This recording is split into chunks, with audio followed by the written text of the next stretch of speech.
I thank you for joining me. I'm going to be reading the Earth class notes written by the 12th Apostle, entitled Convergence. One of the best ways to make the term eternal understandable is to imagine a straight line with no beginning or ending, with God being the personalization thereof.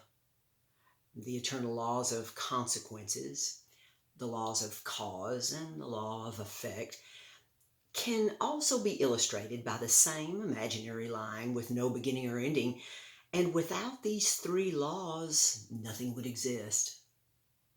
Within the purpose and plan of God, He understood that freedom of choice was the best way for all everlasting souls.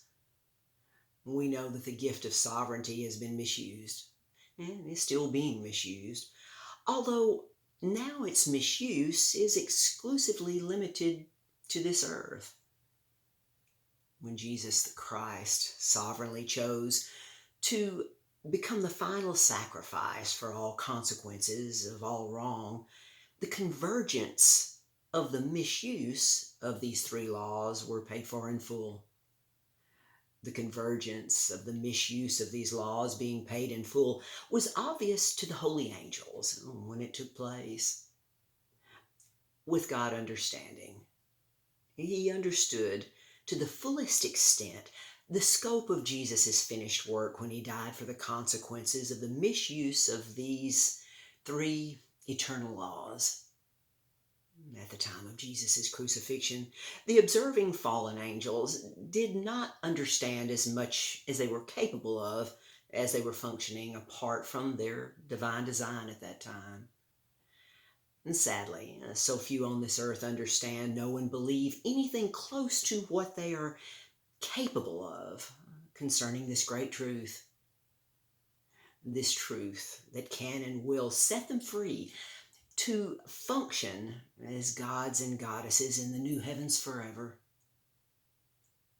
As we see the final moments of mortality drawing to a close with the ending of this age, the second and final convergence will take place very soon, with the Son of God standing upon this earth where He proved His Father's justice.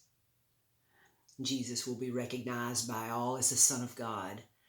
All unbelieving souls upon this earth will bow before Him, asking and receiving His forgiveness, and accepting God's beloved Son as Savior of all.